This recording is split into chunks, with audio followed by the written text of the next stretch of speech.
Hey everyone, welcome back to the Conquest tier list review, where we're going over an old tier list that I made, or rather we're rebuilding it because the last one I had, not exactly perfect, although closer to good than I thought it might be. Last time we got a bunch of S tiers out of the way, and today we're doing units that I thought before were A tier, but I believe some of that is about to change. Of course, joining me again for this discussion for the next hour or so is Zoran. How are you doing today, man? I'm doing great. Good to be back. Right. So today we have Jacob, Felicia, aka the servants, we have Kaze, we have Silas, we have Elise. If somehow we have more time, then we can always drag in other units that were lower on the list, like Odin Dark and other friends. But this is going to be the menu for today, as far as the plan goes anyway. Alright, Editor Mecha here. I already have to correct myself a little bit. We do not actually have time for all of these units, so we decided to talk about Silas and then Elise and Kaze real quick, and leave Jacob and Felicia for basically an episode of their own. That's going to be the next one. Last time, after we were done recording, Zoran, you said, hey, there's actually like one more unit that I think could fit in S tier. Do you think it makes sense to discuss that one first? Or do you want to do some servants? Yeah, I think we can go for that. Okay. Sure. Because the viewers like one moment to figure out like, wait, which of these is S tier? That is Silas. You think Silas is S tier? Yes, I do. Yeah, I thought about it. I was like, it makes sense if you look at like how good he is over the course of the whole game, because I feel like Silas has like a really good early bulk and damage output, like almost better than everyone else for a long while. And then by the time the paladin class usually kind of falls off in Conquest, when the terrain gets too much or the abilities no longer hold up to themselves, he's access to a bunch of reclass and skill options that make him honestly maybe the best, or maybe like this one of the best enemy phase combatants with 1-2 range for the entire rest of the game. And I had him in a draft run recently, Silas, and yeah, it's Soul Ninja Silas is pretty disgustingly good. So I can see it, but considering how everyone can be kind of good in Conquest and looking at how much resources it takes, I'm not fully convinced that he belongs in S tier, because you do have to dedicate like a heart seal and like some support timings and maybe some paralogs to make it work. But I can see it, so I'm curious what your case for it is. Yeah, I think it's worth starting with the early game first, because Mm-hmm. that's the area where Silas is like most clearly one of your best units. I think in general, like until you get to chapter 10, probably Corrin is your best combat unit, because they get the benefits of support from Felicia or Jacob to boost their stats by a lot. And the Dragonstone can be very powerful if you're not trying to double with the Yato. But Silas is like number 1B there, especially if you manage to get Vow of Friendship up, which is a like +3 damage dealt and -3 damage taken is a substantial amount at any point in the game, but especially that early on when everyone has like maybe 20 attack and like 10 to 12 defense. Like +3 -3 is a huge swing in your damage output. Now, obviously, Vow of Friendship is a conditional thing, but even if you're not getting your Corrin low on HP like that, he's still a 7 movement combat unit with elbow room and dual weapon types at a point in the game where ranged combat isn't that important. It's helpful in chapter 8, obviously, when there's a bunch of mages, but other than that, like, you can do a lot of combat fighting. Obviously, the Faceless in chapter 7, which are all melee, the spear fighters and samurai and stuff in chapter 9, and then there's plenty of people to fight in chapter 10, and then that's leaving aside Paralog 1 and Invasion 1 if you're going to do those as well. Yeah, and if you really want to range, he can use javelins eventually. It's not that hard to get one rank up. Yeah, and actually, because he's got elbow room and potentially Vow of Friendship, he can do a lot of work with javelins too. The kill thresholds, especially if you're in tag team or attack stance, you've got a good dual strike partner, the kill thresholds for that are very much within reach. And there's a couple cases where you can just outright one-shot things with just like a plus strength pair up. So yeah, like what he's got early on is his innate skills with elbow room and Vow of Friendship to really juice his damage. He's got the high movement that you'd like to see, which is it's a pretty important feature. like you're not really making decisions about who to deploy in the early game because you just have basically a fixed roster. But it's pretty critical that you have two people with mounts in Silas and Elise to get 7 movement and get across the maps pretty smoothly. Yeah, like If even you if he's not do, doubling or killing things, it's still good to pull enemies early if you want to, so you can pile on yeah. them. So with Vow of Friendship up, he ends up being about as tanky as Effie and stronger than her. And he has really good synergies because that skill makes him so bulky with teammates like Vow of Friendship, teammates like Dragonstone Corn, especially with Vow of Friendship up, because they have huge dual strikes for each other and they can clear a lot of enemies really quickly without taking a lot of damage back, which is a method of fighting that isn't as viable later in the game when you have to deal with enemies with ranged attacks and like just overall higher stats, and it's harder to keep up with the kill thresholds with like javelins, dual striking, and that kind of stuff. But it's very doable early on. So among the early units you have, he's, other than potentially Corrin, he's by far the most damaging and is the cheapest to make into a great combat unit. There are other people who can try to replicate what he does early on, or you can take a slightly different approach with, for example, reclassing Corrin early and into something like Ninja and trying to do Ninja combat early on. But in general, like Silas is your very close to the best combat unit, and he's basically free. And Vow, it's also the point of the game when Vow of Friendship is by far the easiest to maintain because enemies can't hurt you very badly if you're using the Dragonstone. Even if you're not a plus magic Corrin, as long as you're not like magic Bane, it's going to be a pretty effective weapon. Yeah, it does about as much damage in one hit as like 2 sword strikes will often do in 2. Maybe with some difference between it, right? But it's not a huge difference maker if you have to use it. Yeah, and even if you're going for something like a physical Corrin and you're trying to one-round enemies with the Yato, if, for example, you have Jacob as Corrin's para partner, that gives him 3 extra points of bulk, or if Jacob is in a tag team with Corrin, 5 extra points, because we get both Gentium and his personal skill. So you can make Corrin pretty tanky no matter what weapon they're using. Even Felicia is almost as good as Jacob for that support purpose. And that means you can maintain Corrin at a relatively low amount of HP and still not be in real danger, and that lets Silas go off. So he's just really strong early on. He's going to get outclassed, obviously, when Camilla shows up. He's not going to be the second best anymore. Corrin might also become relatively worse, right? Because I believe like Chapter 10 is around when Corrin in her base class is also not as good anymore, I feel like. Yeah, that's pretty true. One of the limitations on Corrin, which I think I mentioned last time, is he just doesn't really have ranged weapon access until the end of Chapter 12, unless you reclass. And also, like, Nor Prince or Princess doesn't really have skills that are useful. Nobility is a lot like, say, the mentorship skill in Engage, in that it looks good to have 20% extra experience, but it really doesn't mean anything. It's not nearly as big an impact as you might hope it does because of the way the experience formula scales. Yeah, the way Gwimbridge explained it to me is just Corrin hits a soft ceiling earlier than other units, but it doesn't really grow beyond that soft ceiling very much. Yeah, so it's not even like staying one level ahead. If you actually keep track of what experience you would gain with and without nobility, it ends up being like maybe half a level at best, typically.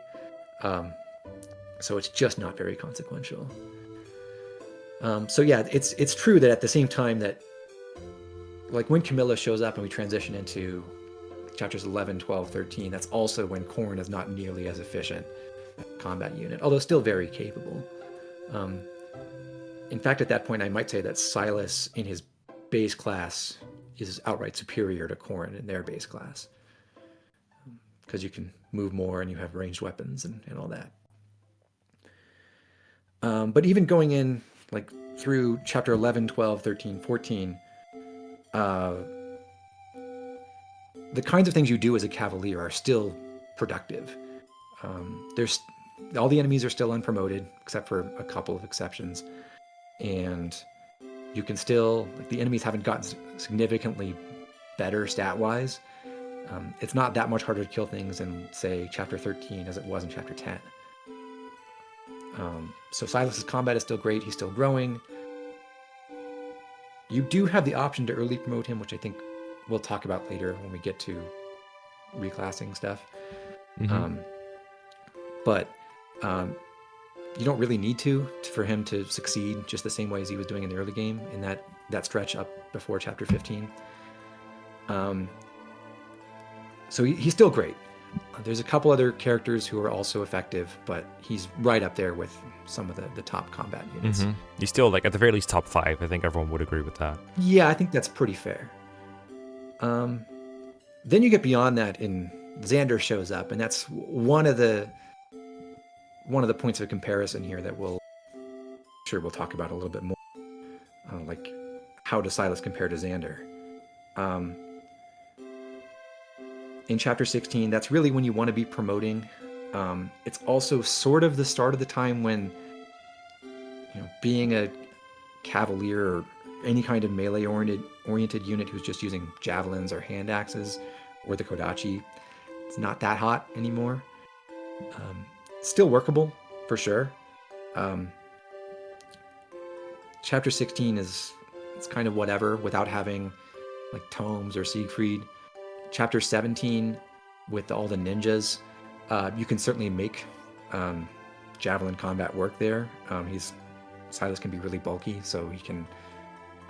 Yeah, you try to make him take like 1 damage from enemies, ideally, right? Not 0. And then javelin. He can fight just fine. I think there are more efficient ways to clear a lot of enemies faster, but like he's still productive, and of course, he's a cavalier. He's got shelter that has tons of utility at that point in the game.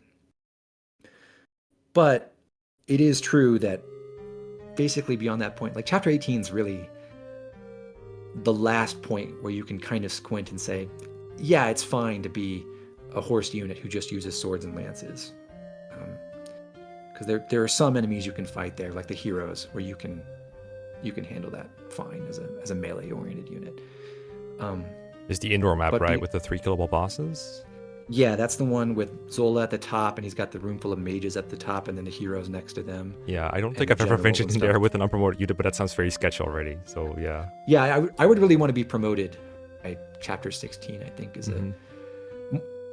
there are kinds of, as a general rule in this game, actually, I would say, if you're going into any significant amount of combat after chapter 15, which is really designed to be the Corrin promotion chapter, you should take that as a hint for everyone else. Like, just promote people. There are some optimizations you can do around what level to promote at with respect to your internal level and everything, but more than focusing on that, I think it's the best advice I can give on when you should promote in this game is just make sure you're not trying to drag unpromoted units through those post-chapter 15 chapters. It's just not worth it. Yeah. But specifically, you said you don't really want to be a paladin, or rather someone using swords and lances. And I feel like this is also such chapters where you have to consider reclassing Silas if that's what you're going to do. If you're going for that soul ninja build, you have to go through ninja somewhere probably to build weapon rank, and you have to go through hero somewhere to get soul, right? And that seems really tough to time in those chapters. Because I think I went through Ninja Cave with hero Silas, and I was over-leveled, and I thought it was fine, but I can imagine that it's not exactly efficient to have to use hero Silas in 17, for instance. Yeah, honestly, it's kind of a situation where you'd almost want to hold back on training him for a while so he's under leveled, so he can go pick up those mercenary line skills more quickly and you don't have to spend as much time in it. Kind of bizarrely. But when people talk about Silas, I think one of the difficulties they have, and one of the reasons why they think he's not as good as I do, is they get to that midpoint of the campaign and they start noticing that he's just not as effective as he used to be. And people say, well, he got speed screwed. Yeah. In particular, that's a pretty common complaint. It's really It's really funny you bring it up because on my first playthrough, I had a Silas who was speed blessed, and I still felt like he fell off. Like he was like 3 points Yeah, above average. yeah. Well, that happens, and um, I don't think you're wrong to feel that way because, um, yeah, he's got a 50% speed growth. He could come in a little under his averages. It's unlikely that he'll be more than like 2 or 3 points below average. But just for reference here, like a Silas trained to the same level of Xander. So if you train him all the way to level 20, promote and raise him to level 4 as a paladin, he's like 3 to 4 points faster than Xander on average. So even if he does get speed screwed, he's not going to be significantly like worse than Xander in that department. People make Xander work just fine. But what I think people are actually discovering when they train up Silas and they feel like he's falling off in the late game is the fact that Cavalier is a great class, but Paladin and Great Knight are bad because of the context of the game around them. Like when you're in those promoted levels and all the enemies are promoting and they're gaining ranged weapons and mixed attacks and stuff like that, being a kind of jack of all trades horse unit with no really exceptional stats and not a lot of great skills to pick up after your Cavalier levels means that you're just not like, and having to rely on javelins or the Kodachi is just, it's not effective anymore. And like you said earlier, it becomes harder to get Corrin's HP to half while still being somewhat efficient. You can still do it, but it's just annoying because when Corrin's really good. Can, but like, yeah, you're getting to a point where like Corrin might have had a lull right after chapter 10 until maybe you get to the second shop and you can at least get the Levin sword or something like that, or reclass again. Maybe they've gone into Wyvern or something. But in the middle game, you've probably been able to reclass Corrin. You've gotten Gunter, who is a huge boost to Corrin's offensive capabilities. Generally, you would like to use Corrin as a combat unit at that point, and it's very possible to maintain the Vow of Friendship and try to do the raw damage stacking with Silas that way, but it is more annoying, and you would prefer not to have to work through that limitation as much. I mean, certainly there are maps where you might want to just solo with Silas and get Corrin damage and pair up with Corrin and then go, and that works great. But in general, if you're playing in a sort of normal way, it's Vow of Friendship is a little bit more obnoxious to maintain, and you've got javelins and kodachis for combat a lot of the time, and it's just not that good anymore. So yeah, I think if you're just raising up Silas in his natural class progression and you go to Paladin or Great Knight, he is going to fall off, and it doesn't really even matter how screwed he is on his growths or not. It's just a function of what classes he goes through and how they perform relative to the game. Even being being mounted on a horse is not that good anymore. It's like a little bit helpful in 17 if you can clear the traps, because they otherwise do obstruct your movement. In 19, it's a hindrance being on a horse because you take effective damage from all the kitsune. And then in maps like 20 and 21, they're basically engineered to make grounded units in general kind of bad. And the differences between having 6 movement or 8 movement on the ground just don't matter that much. So you don't even get much of a horse advantage as you go into the late game. I think that's a fair assessment of how Silas goes and is as just a Cavalier in its promotions. And if that was all he had, I would say, yeah, he's pretty strong. I appreciate his excellent early game combat. Yeah, just get the low-hanging fruit and you bench him, right? Basically, that's the optimal way to use him. He's still there as a shelter bot, and he can build supports with people early and help with that kind of stuff. But he'd be nothing special. He'd be like, I don't know, you might still make a low A tier depending on how we end up splitting these up, but I would say like maybe a high B, low A kind of. Yeah. But what Silas has is, it's not even the most not even the broadest class set to like range of classes to get by supports, but he gets the really important ones. And he joins early, which is also key. So he does get to do all his fantastic early game combat stuff. And then coming out of chapter 10, you've got a couple of different partners for him who just become available or are about to be available, that he can use to get into really powerful classes that accentuate what he does best. One of those is Camilla or Baruka, like either of the two Wyvern Riders,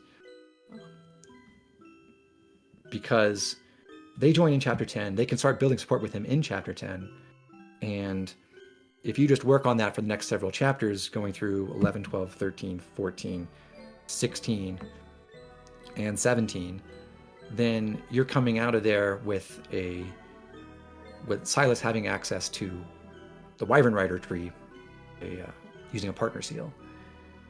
And that can be very, very powerful. I think we discussed last time that one of the things that Xander probably wants to do, using the fact that he has native access to Wyvern Rider, is go into that class starting in chapter 19 when being on a horse is no longer very good, and stay in that for a while. Use the Beast Killer in chapter 19, fly around in chapter 20 with the wind map.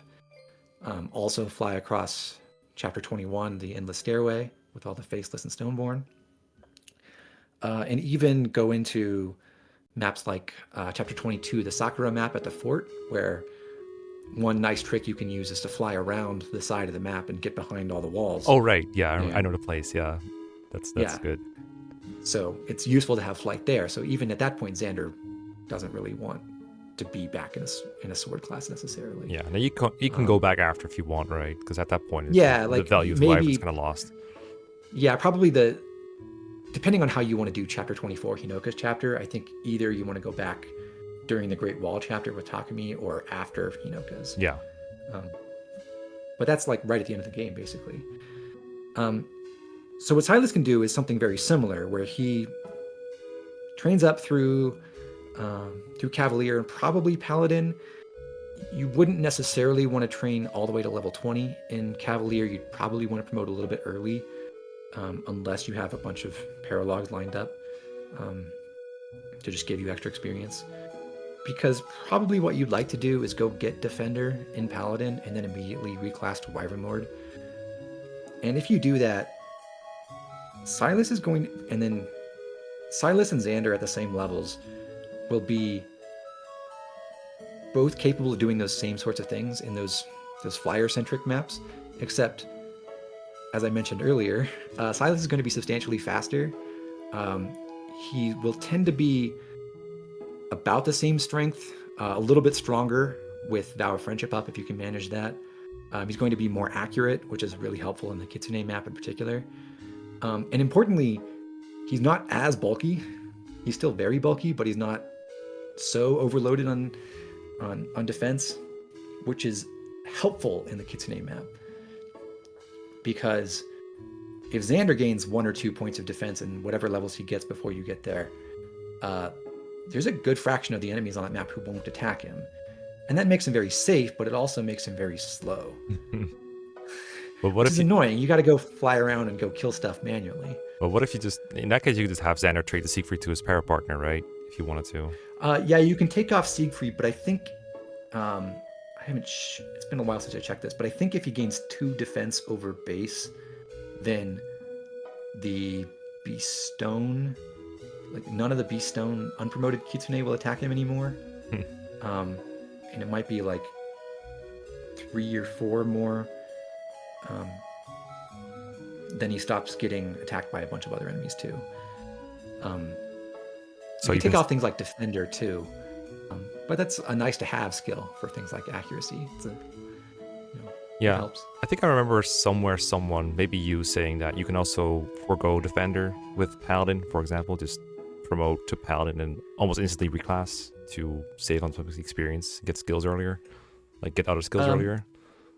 Yeah, you can. Defender, like you said, it's nice to have, but it's also only +1 point in most stats.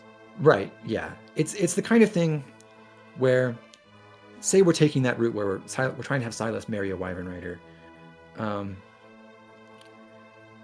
It's probably worth promoting a little early and getting to Defender as kind of a makeup for missing the unpromoted levels you skipped, and then going over, because you have the time to do it. You can viably get to like 17/5 at the end of chapter 17 without much effort. If you're going to work in some extra paralog or something in between to try to get Silas into a different class before chapter 17, then I think it's a lot tougher to get to Defender, and I wouldn't really recommend it. Yeah, I imagine the schedule gets a lot tighter when you have to work in Soul and Ninja training. Yeah. It's not that Defender is bad, but it's not really worth going out of your way for. Yeah, if you're getting like, the experience I had is I was getting like, I don't know, like 3 to 5 experience per enemy sometimes. And in that case, a couple extra levels can really take a long time to do, like multiple chapters sometimes. Yeah, absolutely.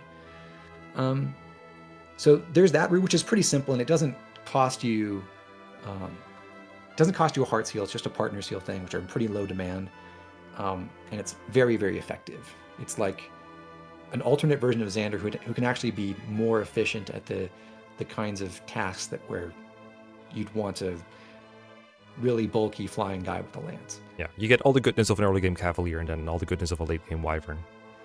Yeah. And if Silas joined even 3 or 4 maps later, that would not be nearly as viable. So it is really important that he's already there at chapter 10 for that kind of thing. There's a similar kind of thing you can do with Kaze, who actually joins after chapter 11. So starting in chapter 12, or theoretically in a paralog or invasion that you did after chapter 11, you could start building support between Kaze and Silas. And again, the plan would be you try to rush that support as fast as possible. In that case, you might go chapter 12 for the C support, 13 and 14 for the B support, 16 and 17 for the A support, and then have Silas get into the ninja class tree after that point, which is really good for him because Silas has bulk, he has good offensive power with Elbow Room and Vow of Friendship. He really wants great 1 to 2 range weaponry, and that's what Ninja has. So there's a basic plan where you do something similar with the Wyvern thing, where you, again, promote a little bit early, you try to get to Defender, and then you use your Friendship Seal. Pick Master Ninja, because that's going to be a lot better suited to Silas's stats than Mechanist would be, because of the speed. And then you've got a really great unit. It's not going to be an absolute world beater, but in the way that maybe going into Mercenary and Hero for Soul would be. But it's a low-cost option, just 1 Friendship Seal and a Master Seal, of course. And it's very, very effective. Silas can hit a lot of important benchmarks to clear Chapter 19 with the Hunter's Knife, for example. And he has advantages over someone like Kaze because he has way more defense, and it's a lot more feasible to just throw him into a bunch of enemies. Yeah, and it's easier to make Silas double than it is to make Kaze survive, I assume. Generally, yeah. At that point in the game, there's like about 10 or 11 points of speed that you can just arbitrarily put on anyone, between pair-up options and Azura's Inspiring Song and tonics, and maybe a meal, 1 or 2 points from that. Whereas with defensive stats, a lot of your extra defensive capabilities come from auras. Like you can put a general as a para partner or something like that, get 5, and then a tonic, and that's a pretty significant chunk of defense. But if you want to go beyond that, like you're generally working off of Demoiselle, Gentium, Inspiration. Yeah, and auras are like way less flexible than the options for speed. Yeah. I feel like for speed, even Laszlo is 1 point that you just do for free. You just don't worry about it. You can fly away from him afterwards. Yeah. For example. So the kinds of things where you're setting up with a whole bunch of auras helping you out defensively can work really well, but they take pretty significant planning, and you have to make sure you're placing your units properly and not messing that up. So I think when people hear about what Silas does, they think you have to go with like the super unit build where you send him through hero first. And that's really cool and powerful, and it kind of makes the game easy. Mm-hmm. But even you can stop short of that and just give him like one reclass using one of those partners who can get him into a much better class after chapter 17, and he'll be really, really effective as a Wyvern Lord or a ninja. You can even actually pair him with Azura and make him go into Sky Knight. There's some kind of cool things you can do. He might be like that sounds like worse Wyvern Rider, so I'm really curious about this. It mostly is. He might be the only viable like Brave Lance user in the game. I mean, you could do like Effie in Great Knight or something too, but like he's the only one where I'd say like, okay, this is outright a good unit, with like as a Brave Lance Falcon Knight or something.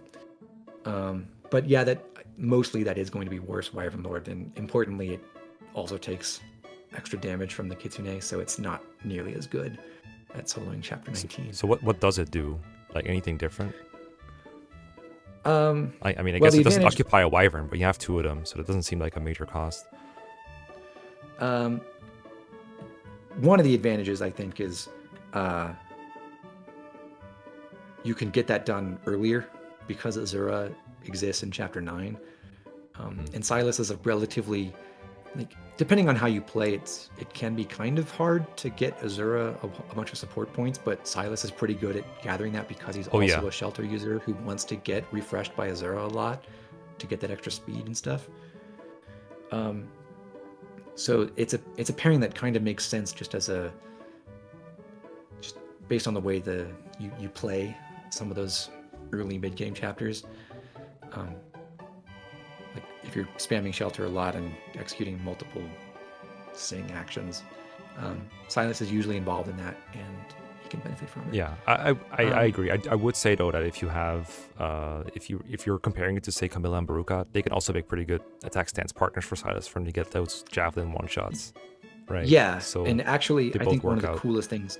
Yeah, I think one of the coolest things with Silas and Camilla in particular is how nicely their personal skills synergize with each other. Yeah. Because Camilla feeds Silas's damage stack even more with Rose's Thorns.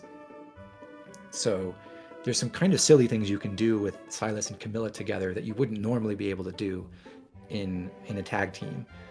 Like my favorite thing is going up through the mage room in chapter 11 with the two of them, because you wouldn't really expect. Silas is like okay-ish res, and he does have weapon triangle advantage with the javelin, but in general you wouldn't expect him to be able to take a hex, lose half his HP, and then fight several mages at once and survive. But he can do that with Camilla, which is pretty cool. That's funny. So yeah, I would say Azura's like a distant fourth in terms of support partners that Silas should focus on, but she does give him flight. He's like the only one who might potentially want to be a Falcon Knight in the whole game. And that does make him faster. There are things you can go kill with the Brave Lance and stuff like that. I do think it's a step down from being a Wyvern Lord, though. Mm-hmm. But it does sound like, at the very least, he's like better Xander. If looked at through that lens. Because before we got into this, my first thought was, well, he's probably going to argue that Silas can do a lot of good things with the Soul Ninja build that I keep bringing up that apparently you don't have to do. And I was worried about that and emphasis on vow of friendship. But it sounds like he doesn't really need either of those things to be nearly as good, if not better, than Xander in a lot of ways. If you take into account the availability, he seems actually better. So yeah, I'm kind of sold on him and like at least above Xander right now. Yeah, I think that's about right. Like, there's really like one stage where I think Xander is really awesome, where Silas mostly isn't, and that's chapter 16, Xander's join map, where they really obviously did try to construct things so that Xander would be awesome in that map. So for example, if Xander can go immediately kill one of the adventurers on the right side of the map, and then he's basically immune to every single enemy except 1 Shining Bow guy, which he can still survive on turn 1. So if you do anything to neutralize the Shining Bow, or you just give him the right para partner to survive everything, then he can just sweep that entire side of the map. And that's one place where Siegfried is really amazing, and Silas does not have an equivalent. That whole side of the map is like sword enemies and bows. And Siegfried is great for that.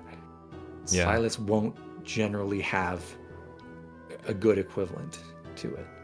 Yeah, this is also, I feel like, where if you're trying to train Silas in the mercenary tree or do any sort of reclasses where he's not very experienced in his new weapon type yet, then that might also be just a harder section of the game for him, because he has to get, say, ninja weapon rank or be a hero. Like, that's like the worst part of the game for him for a little bit until he gets really good. Yeah, I think that's true. Like, the skill, what he can do, and I think we'll talk about going through hero and everything, but I think that is like you're right, that's the worst part of the game, is when if you're trying to be a hero for like 3 levels to get to soul, and you're doing that in that chapter 16, chapter 17 range, you can certainly get the job done, but you kind of have to either engineer some nice situations for him, where maybe you freeze a mage so he can just fight the fighters in chapter 16 or something like that, or you have him plug a choke point in chapter 17, and he's not going to be very efficient at that, especially in hero. But you can make him pick up a bunch of kills there if you want to. Mm-hmm. But yeah, I think you don't have to worry so much about going for the whole Soul Ninja build to make Silas a great unit. No. And beyond chapter 16, he does basically the same things that Xander does. He's going to be faster, he's going to be less bulky. So that does mean that Xander, like, what's great about Xander is you can screw up with him and he still probably won't die. Whereas Silas is going to be more efficient in some of those same roles, but he's not going to be nearly as bulky. So if you do mess something up, like there's an extra attacker you didn't account for, or he misses an attack, which thankfully is a little less likely because he has pretty good skill. But if he misses an attack and takes some debuffs that you weren't expecting, Silas is more likely to get punished for that than Xander will be. So that's like the one catch. But if you're playing, if you're taking into account all the possible threats and you're playing carefully but efficiently, Silas will tend to do what Xander does, but better. Yep, and it's only for the part where they're both around. It doesn't factor in the part where he's around and Xander's not. Yeah. So I feel like that's pretty solidly in favor of Silas. Yeah. Then there is the whole Soul Ninja thing, which is an incredible tool in his arsenal. I think I would generally recommend going for something like that. But to make it really go smoothly, you probably do want to have 1 or 2 paralogs sprinkled in. Like maybe you get Ophelia's paralog and like Dwyer's paralog or something like that in the middle game, and you just go do those, and you use those as opportunities to build up those support ranks you want, particularly with Kaze, and also get that training done in hero. So a general plan for that would be still to promote probably at level 17, maybe level 19. If you have the experience from those extra paralogs to get to higher levels, it is helpful because you're getting most of your important skills by level 5, as opposed to really needing the level 15 upgrades. And the biggest impact you get on the biggest benefit from promoting early is that you can potentially access your level 15 skills maybe 1 or 2 chapters early later on and with a lower internal level. But since you're mainly focused on getting stronger post and soul and then going into ninja, you don't really need to worry too much about when you're going to get Shuriken Fair. Yeah, I feel like by the time you get those, you're already in a really good build. And I mean, As much as it pains me to say it, like the plus, what is it, 4 or 5 damage you get out of that might not be the most relevant thing ever. Yeah. And that again is I would not recommend trying to stick all the way through level 5 in Paladin to get Defender in that instance. You're trying to get Soul. That's the key thing. So whatever else you're doing, get into Hero by level 2, promoted, and do your next 3 levels in Hero. So that's something you can totally do with the normal chapter progression. You don't have to do other side chapters to do it, but it's going to be a little bit awkward in that 16-17 window going through Hero. So it's going to be smoother if you go for Soul, or if you go for Paralogs and then get Soul there. And then you're building up your support with Kaze all that time. And if you do those extra Paralogs, 1 or 2 of them, you can actually get into Ninja before Chapter 17, which is huge. Because having Silas and Master Ninja in the Ninja map makes it so easy to train up his dagger rank. And he doesn't really need Soul yet. You just give him a Bronze Dagger and enough stat boost to 1-round ninjas, and he dominates that whole map. You don't even have to worry about things like manipulating the walls or plugging a choke point and putting a bow unit behind it. You can just charge right through and kill everything. Yeah, it's like night and day compared to having a sword, to having a dagger. Yeah. That's one place where like Siegfried is not useful really anymore. Siegfried on Xander is great in Chapter 16. It's pretty good in Chapter 18 too. There are parts of that map where it can work really well. But beyond that, it's like, I'd rather be a flyer for a long, long time. And unfortunately, there are no flying sword classes. Yeah, I mean, I've seen Xander just pull up reasonably good numbers, like taking 0 damage, obviously, in that chapter, but the accuracy and reliability against the enemy ninjas is not the best. You can do better than what Xander does in Chapter 17 for sure, even if he's relatively safe. Yeah. So, and if you do get Soul on Master Ninja, I think the game ends. Mostly. I think the fairest criticism of that is ideally you're not really ever putting your units in a situation where Soul matters. You would prefer to just not have a chance of dying at all. Silas can almost get there in several situations, but like fundamentally, if Soul is doing something for you, that means that you are going to, like, the only way Soul achieves anything for you is if you're going to die without the healing. Otherwise, you could just like use healing items after combat and heal back up. But it just makes the game so easy to play.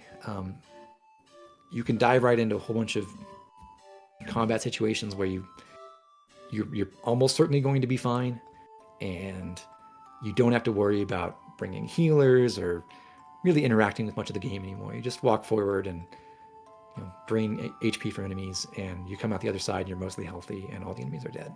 Yeah, I feel like it's like a reliability boost for situations that would be unreliable before but are now reliable. It's almost like an avoid boost, except it can't put you at the point where you're actually invincible. It just makes the chances of death, like, you have to express them in numbers that are like 0.0 something. Yeah. There are cases where you don't want to get too ambitious, because even if you're like 99% fine on every round of combat you do, if you're doing 12 rounds in a row, that the chance of failure does stack up. But in general, it works really well. There's a lot of stuff you can cheese with Soul, just because you're not really meant to just drop a unit in a particular spot and have them kill all the enemies without any other outside teammates besides their para partner. The weird thing about rating a Soul Ninja build is it's fundamentally true that you don't need that kind of combat that late in the game anymore. Like, the last map where you really have to kill a whole bunch of enemies is Chapter 19, the Kitsune map.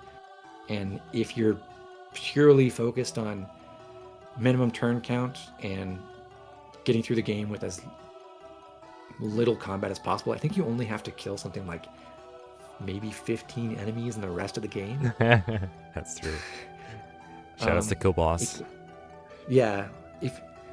It's not even that they're all kill boss really, but there's just so many tricks you can use to bypass some of the, like with the pair up system and shelter singing and all that. and eventually some rescue use. There's so many ways to bypass what's in front of you that you don't have to fight a bunch of enemies. But what's great about a Soul Ninja build is instead of worrying about figuring all that out, you can just march forward and win. Yeah, it's also like even easier. if someone wanted to use the argument that you can just kind of skip most of the enemies in that part of the game, Silas also has tricks that help with that, like shelter and flying. So it's not even that much of an argument against him anyway. Yeah, there are replacements for that kind of thing, of course. Yeah. For example, Xander can do it. You can make Gunter a flyer. You can even get Perry into a flying class with shelter if you work at it. Her options for that are very limited, but you can. But yeah, he does still contribute even beyond that point if you're no longer fighting all the enemies. I think it's boring to do that, honestly. I agree.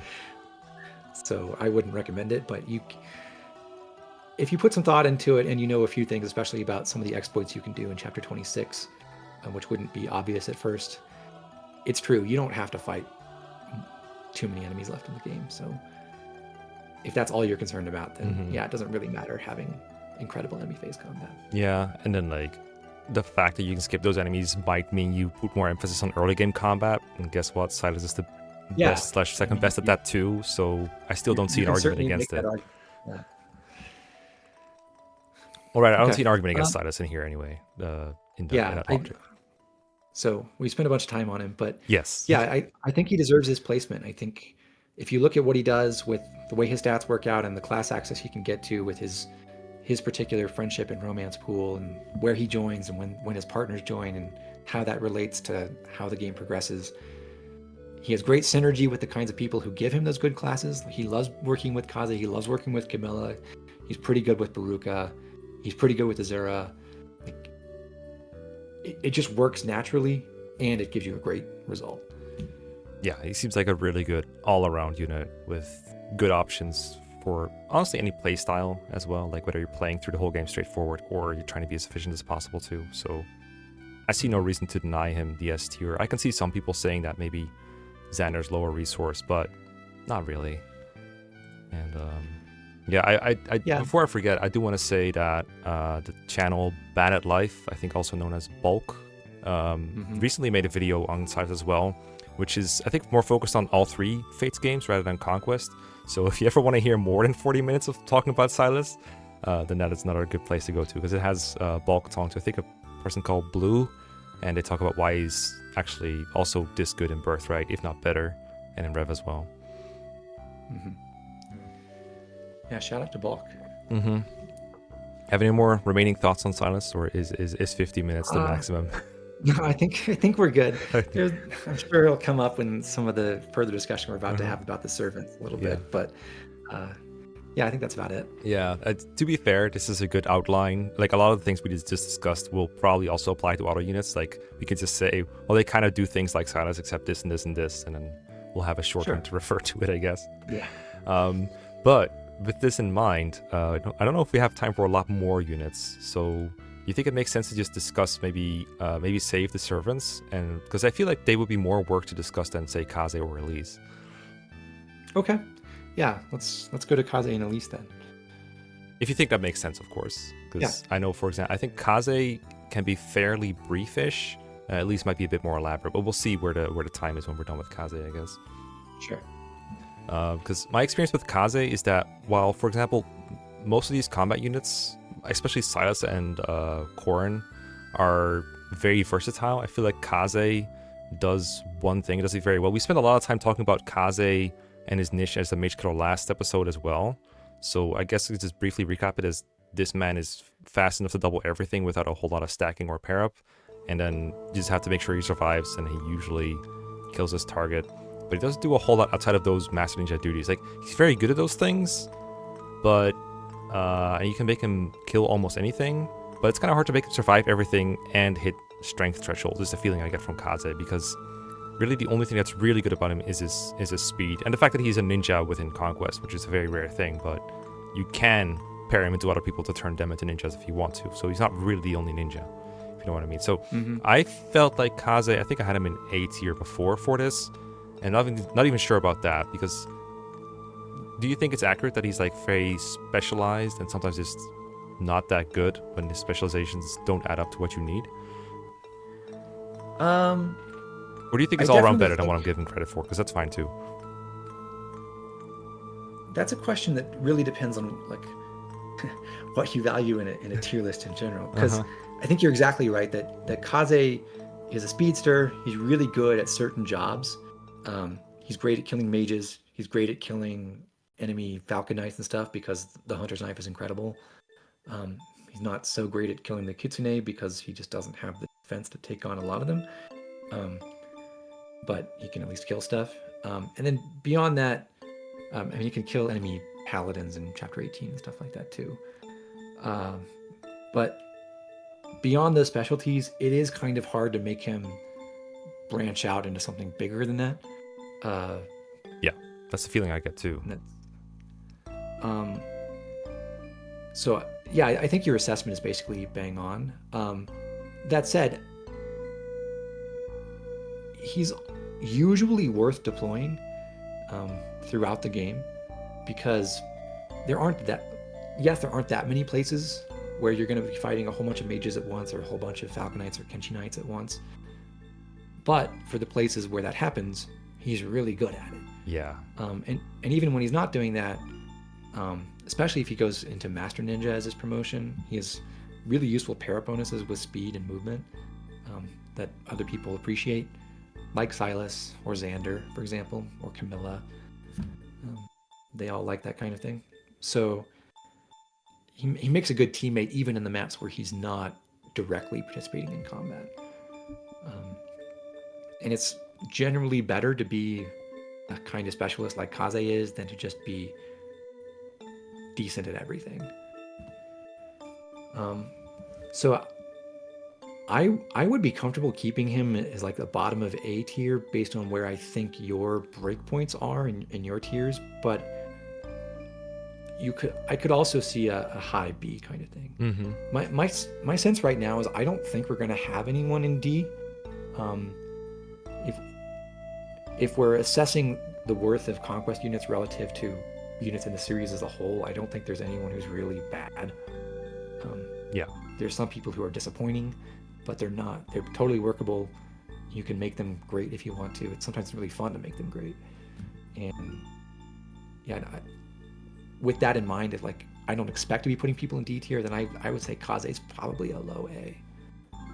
Yeah, that's the sense I get from him. I definitely agree that when you do fight a bunch of mages, your options are limited. Like we kind of talked about this with Silas. Like he was like okay at fighting mages, but not great. And until he has the whole Soul Ninja thing going, if he does that. And Xander, I mean, yeah, he's okay against mages, a couple of them, but not a whole room full of them in like Iago's chapter. And I think the same goes for a lot of these. It's like Fate's units also seem to have very low HP in general, so if they have low HP and low res, that's like a bad combo. If they're fating like mages with too high attack values, but I'm never worried about them when I'm using Kaze for a group of them. I definitely remember there's like that group of sorcerers that spawns behind you in the Iago chapter, and usually the solution is as simple as just move Kaze back up and done. That's it. Yeah, they're gone. Works fine. Yeah, most characters don't really care about res, but they're allowed to not care about res because there are a couple people who are good at it, and they can just do the job for you. Kaze is one of those. He's probably the best at it overall, at just that job, and I think that's worth something. Yeah, and even in the maps where you don't have such a group of mages, Kaze, you mentioned he has a couple like supporting qualities. I also feel like Kaze can just kill maybe one or two fragile enemies somewhere along the way if you're like doing a group assault on a group of enemies. Like he's not completely out of his depth if you give him like a strength pair up.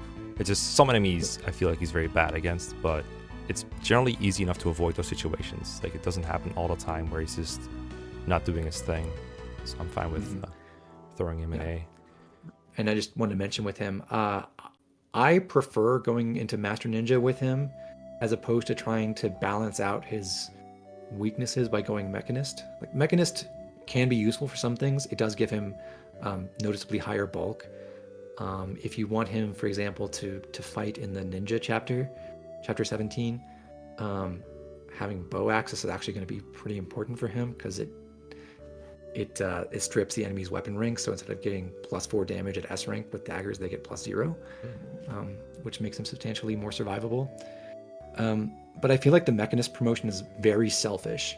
It makes Kaze somewhat better at those general tasks without really making him any better at his specialty with fighting mages and Falcon Knights and stuff. You do lose the plus movement parrot bonus, which is also kind of a drag, even for Kaze's sake, because it helps him a lot if he can give move to a flyer and let them carry him farther. And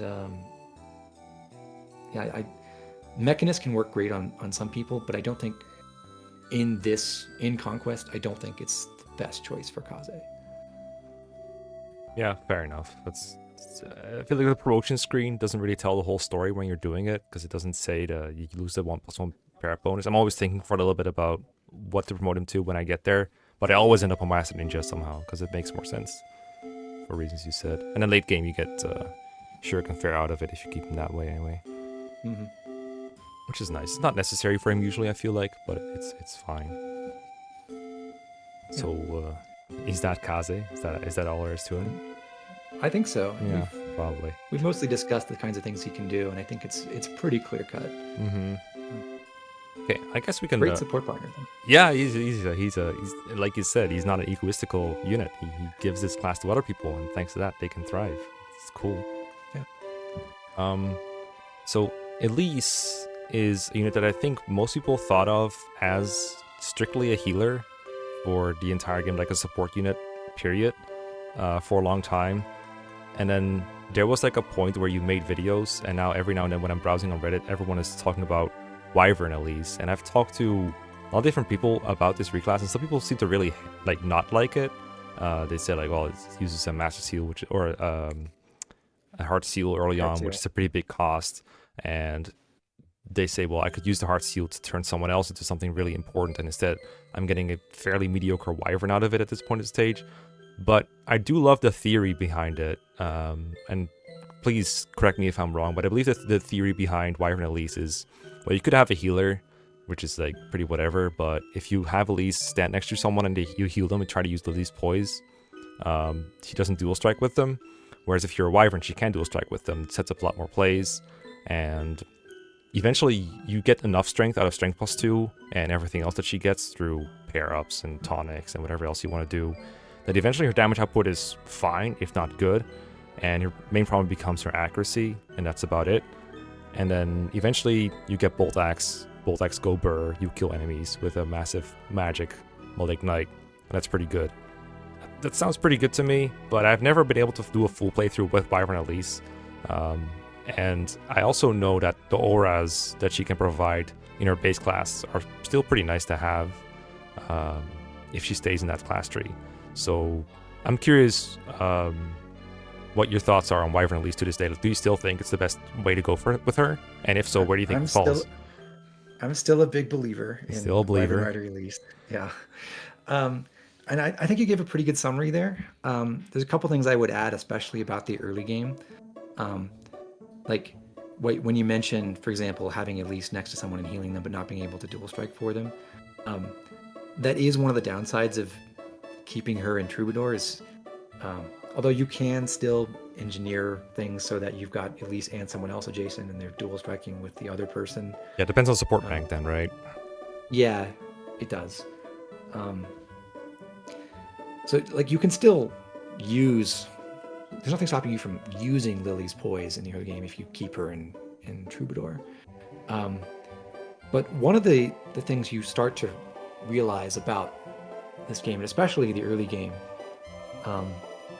is you have two healers, and a lot of times healing is just a dead turn.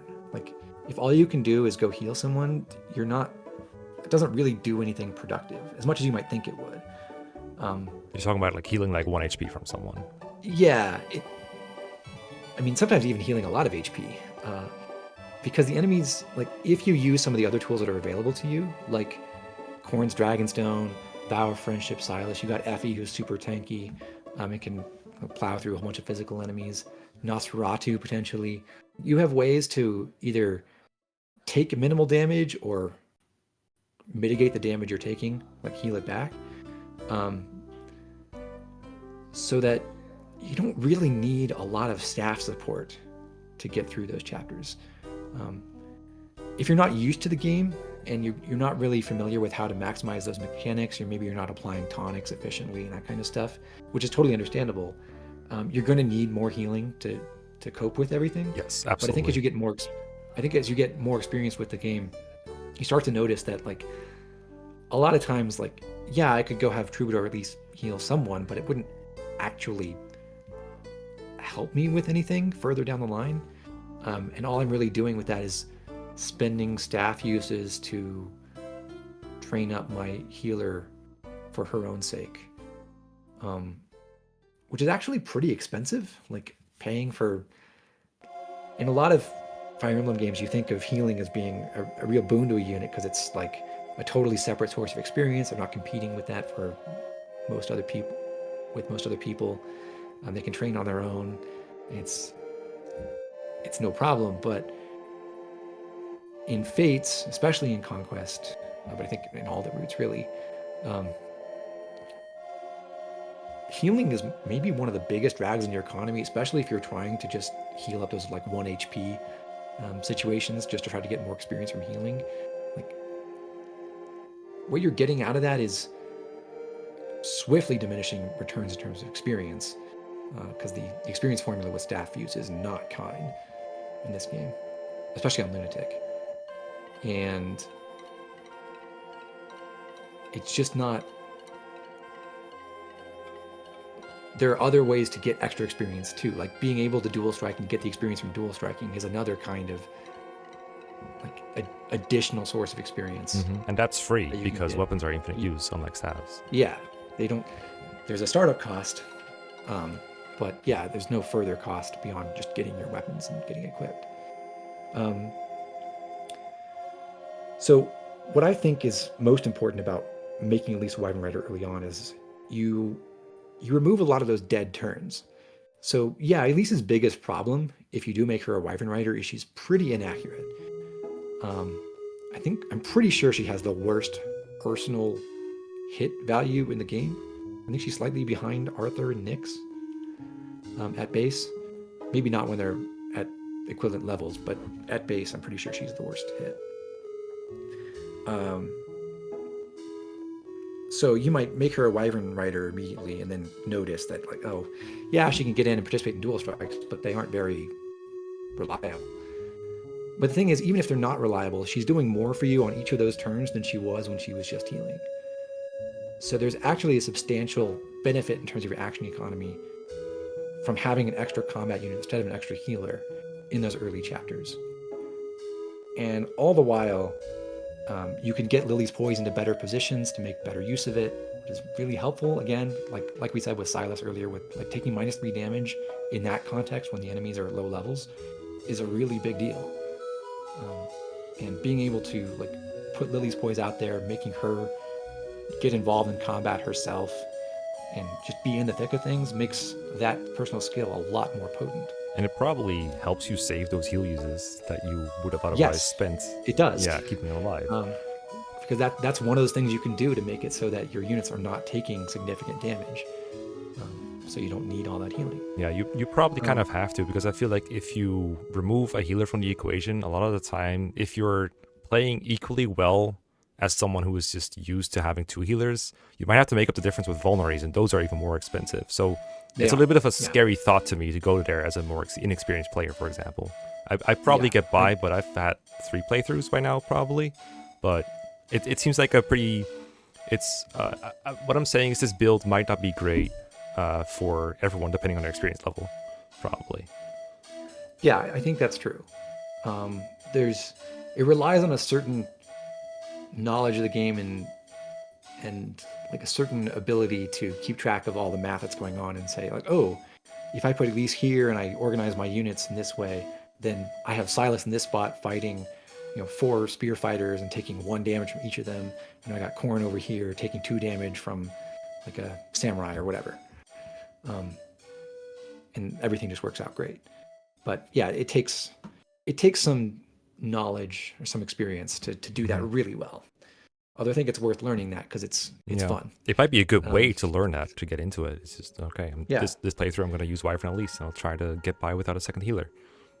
And Yeah. like for just to set the record straight, I do think this tier list generally should encompass more experienced players, like a more informed player at the very least. Like, I'm not going to tier Silas lowly because if you keep him just as a paladin, he's not as good anymore, for example. So in the same vein, I'm willing to accept that we're assuming a player that kind of knows what they're doing, and so they might be able to get more mileage out of Wyvern Elise. Okay. But so I think that encapsulates the main purpose of getting her into Wyvern really early. There's a couple other minor things you can do, like being able to fly across the river in Mozu's Paralog is kind of useful, depending on how you approach that. Having a flyer on turn 1 in chapter 10 is pretty cool. It lets you approach that map in new ways. There are many different ways to beat chapter 10. I'm not going to tell you that you have to have a Wyvern Rider of some kind to succeed at that map, but it's a pretty nice tool to have. Like just minor things with having a flyer. She makes a reasonable. Not only can she dual strike for people in Wyvern Rider, she also makes a pretty solid para partner, which can be helpful for several people. Odin really loves having Wyvern Elise around. She can work well with Arthur even, or at giving them strength boosts and defense boosts. Although I think for both of them, I'd rather have them in attack stance. But there's just a lot of like basic utility you can get from having the extra attack in your action economy as opposed to the extra heal, and actually giving Elise reasonable defenses so she can put herself in some kind of danger and use her personal skill a lot better. And she works as a great supporter. But I don't want to undersell her combat capabilities either, because yes, she's going to be fairly inaccurate, especially before you get to C rank and axes, because you get a nice hit bonus there.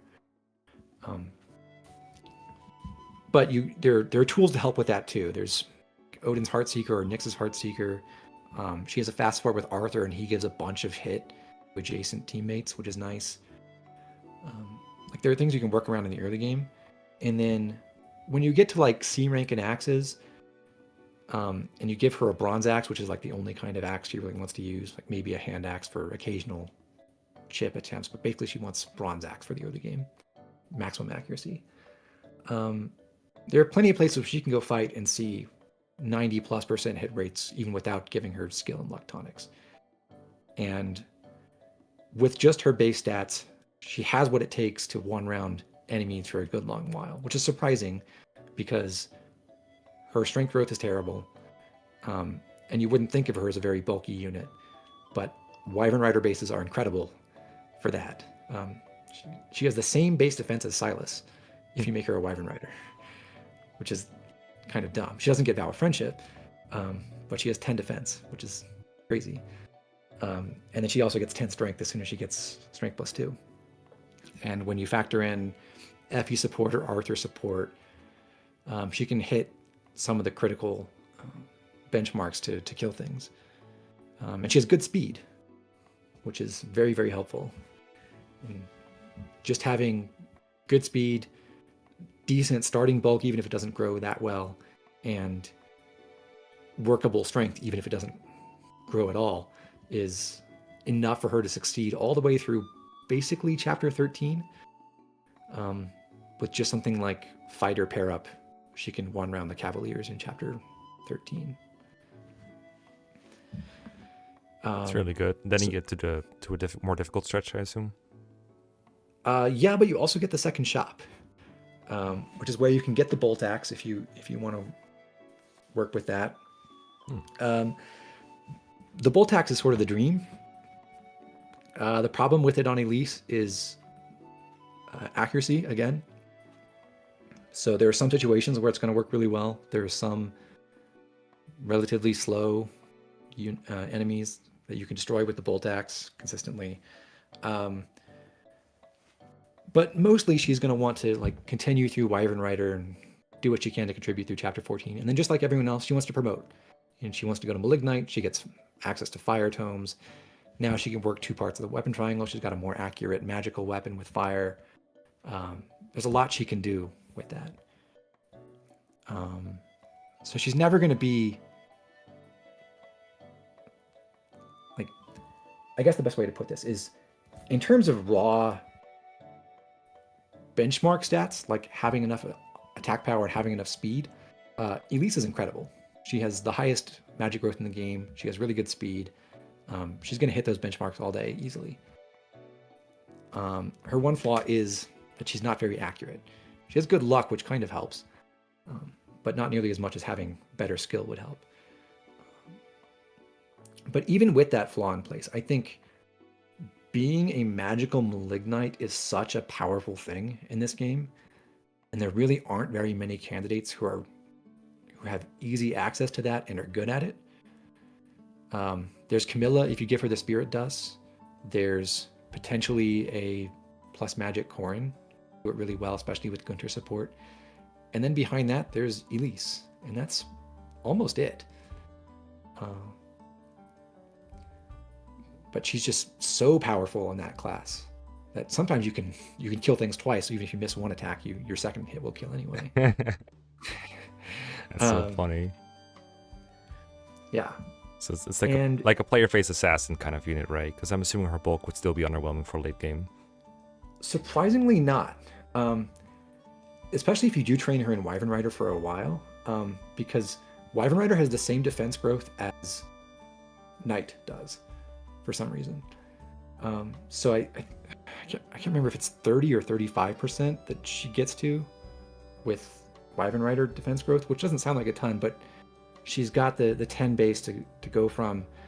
If you train her in Wyvern Rider for 10 or 12 levels at least, then you're expecting, 3.5, 4 points of defense from that. You can give her para partners that improve her defenses. And being a magical flyer is such a potent thing for general purpose combat that I think she is a really good recipient of the early Draco Shield from chapter 10 and the Seraph Robe from chapter 14. Because that's one of those situations where like you can cut down on the time to kill on her from maybe 3 enemy attacks to 4 or 5, and when you've got guard gauge in play, that's a huge difference. That sounds like a great user of resources. Not really a unit that's good in and of themselves with no investment, like some of the S tiers, but someone who's just generally really good if you invest into them. Yeah. And the investment is not insignificant, I would say, from what it sounds like, because we're talking like, we need the Heart Seal for this to work at all, right? You can't do Wyvern Elise later, you just have to use the first one that you get. I mean, you kind of can, but there's a lot more that has to go into that if you're trying to make up ground. Yeah, you might have to like use other resources to make up for that difference then, right? Yeah. For it to work. So you need that, you need maybe a Forged Bronze Axe possibly, but... Yeah, ideally you have at least a +1. Yeah. Which isn't hard to get. Like getting a +1 of each bronze weapon is something you can do pretty quickly. Getting like a +2 of multiple kinds, as we discussed last time, that's going to be a burden early on, although still doable by the mid game. Yeah. But yeah, having a +1 bronze axe is a pretty big help for her. Yeah, we did say that would be, we were not going to deny people +1 forge still. We agreed at the beginning, so that's fair. And from there, I would say everything else is pretty reasonable. At some point, you have to shell out some money for the bolt axe, I guess. But okay, it's a good weapon. You might get it anyway. Yeah. And then speaking on the low investment route, she is still perfectly viable as someone who trains up in Troubadour, and then you really don't want to train to high levels as an unpromoted staff lock unit. You basically want to promote as soon as possible to strategist, because staff experience falls off so hard, and being able to do something with weapons is going to be a huge help. But yeah, you can train her up to level 10, get Demoiselle. That can be helpful, especially if you started with female Corrin and you don't have Felicia with you. Go strategist. That's when she can become really a player phase nuke / utility unit, because she's still going to have really incredible magic despite promoting early. In Strategist, she can kill stuff just fine. And that works. I just don't think it's nearly as good throughout the game as just making her a Wyvern Rider early. Yeah, it might be like a team composition thing where if those resources you need for Elise, specifically the Heart Seal, are like already tied up, but you still want to use Elise, then that might still be good then, right? Mm-hmm. Or like the best. Yeah, so I certainly don't think Elise is an S tier unit. She does have pretty substantial flaws. Really just in terms of the hit rate, which is kind of the hardest thing to patch up. But like the role that she can take on with flying, magical combat, and malignite is really, really potent. There's so much she can do with that, and it's really hard to find her any kind of replacement for it. So I think she's definitely a tier down from all the S tiers for sure. You can funnel extra resources into her with, for example, Odin Marriage or even Niall's Marriage to get skills that boost her accuracy, which can make her extremely effective, like maybe as effective as someone like Soul Ninja Silas, but that's more involved, and she's not nearly as dominant early on as someone like Silas is, although she is still very, very helpful. Mm-hmm.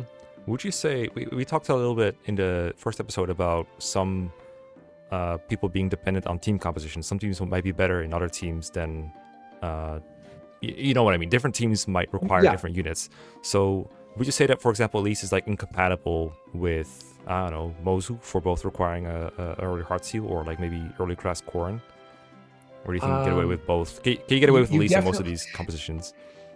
You can get away with Elise, going Heart Seal and Elise first with most options, but because there are only two, there's only the initial Heart Seal in the first shop and then Itaka one before you get to the end of chapter 13. You're going to have to make some choices there. We'll talk about this when we get to the servants, but if you want to do some Heart Seal shenanigans with them, they're going to have a pretty strong claim on one of those first two seals. Depending on what you did with Corrin, you may want to change them out of Nor Princess very quickly. I don't think there's that much demand for the first Heart Seal in and of itself. Like, it's hard to think of any particular unit who gets at the end of chapter 7 or even before chapter 7 in the case of Corrin or the Servant. It's hard to see how anyone gets way better by Heart Sealing immediately as much as Elise does. But the problem is more like there's only two for a while. So even if no one really cares about classing before chapter 8, a lot of people care about reclassing before chapter 10, for example. So yeah, it depends what kinds of units you want to use. I still think Wyvern Rider Elise is a great choice. It's my preference for one of those first two seals nowadays. But if you do want to go with some other options, there are plenty of other viable choices. And there is a cost to spending one of those first two Heart Seals for sure. Mm-hmm. Yeah, generally I think of a unit that's able to use a resource to become a lot better. This is generally a good thing. Like, it would be worse for her if she didn't have this option. I just can't give her full 100% credit for like, Elise can do this and there's absolutely no drawback to it. But it sounds like she's still the best user of the resource, so she should still be theoretically boosted for being able to go Wyvern Rider before everything else and giving you all these options in chapter 10 and everything else that you mentioned. So it sounds like you think of her as better than Kaze, or at least that's what I'm getting, like more generally I do. Useful. Yeah. If you do go with the Wyvern Rider route with Elise, I think there's a lot more situations in the game where her combat is really impressive. Kaze does a handful of things really well.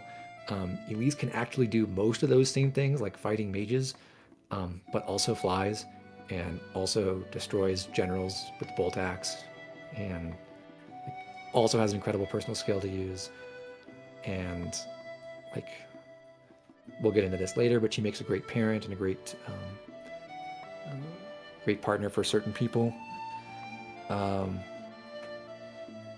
It is one of those situations where like you have to make that value judgment about like how much does combat really matter, because we're talking about a unit who comes online and really becomes a dominant combat force in the second half of the game, and not particularly on the last map where you have to do all the fighting with the Kitsune layer. So if you're just skipping everything from then on, I mean, she'll have better prospects of being your boss killer in late game chapters than like Kaze would.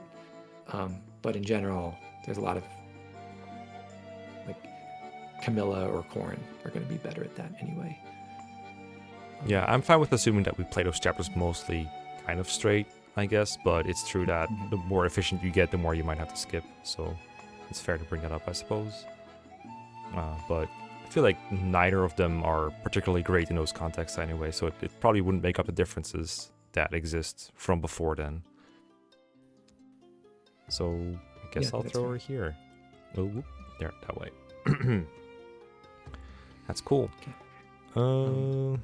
Right. I wouldn't be surprised if that's my most controversial opinion so far, but possibly. I stand by it. That's fine. You can all tell me in the comment sections how wrong this is.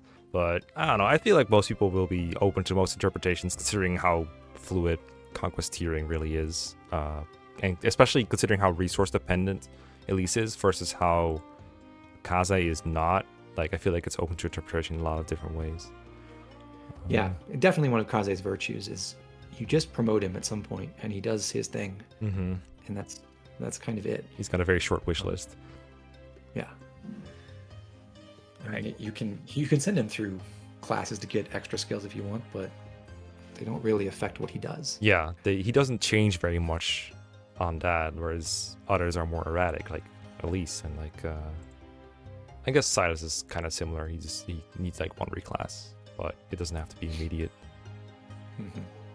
Anyway, we've been going for a while, so I think this is a pretty good point to stop for now. I want to give another shout out to Bulk because they also discussed Kaze and the servants, who are going to be featured for sure in next episode.